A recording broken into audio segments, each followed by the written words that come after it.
четко знают, что они делают, и когда они обращаются к Каю Каллас и говорят, что Армении нужны средства для противоборства к гибридным атакам, мы все понимаем, что и кого они имеют в виду. Так что говорят они, что у них есть такая повестка или нет. Признаются ли в этом, вообще ничего не меняет. Мы видим, что произошло после 2022 года, когда Россия снизила свою вовлеченность в регионе.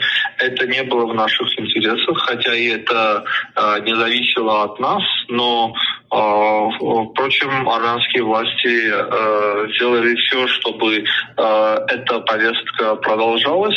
И я не считаю, что есть другие страны Евросоюза, либо Соединенные Штаты, которые готовы быть здесь настолько вовлеченными, как была и есть Россия.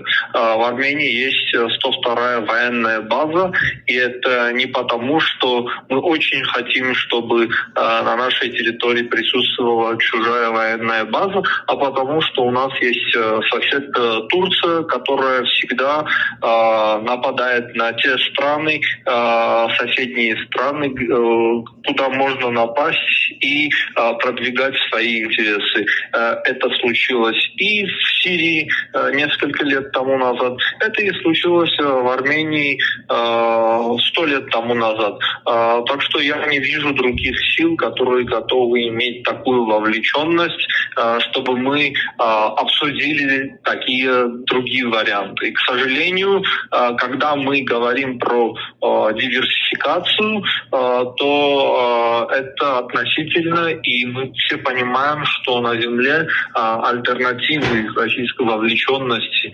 против Турции и отчасти против Азербайджана нету. Россия нужна Армении. Армении отчасти нужна России. Но мы должны понять то, что в течение нескольких 100 лет Россия не присутствовала в регионе только в Армении и будучи только другом Армении. Россия всегда балансировала свои интересы между Арменией, Азербайджаном и Грузией. Это так сложилось исторически. И мы это должны понять. Это не так, как в Южной Корее или в Израиле, где Соединенные Штаты союзники только этих стран. Нет, это не так.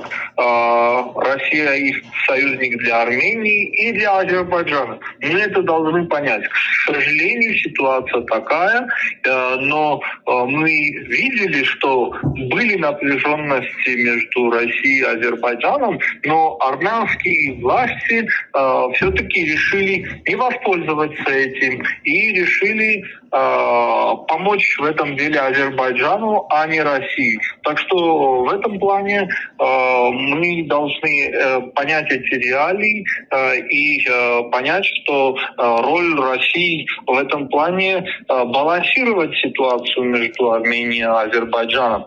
А то, что есть сейчас, поскольку мы отказались от российского посредничества, это уже не баланс. Это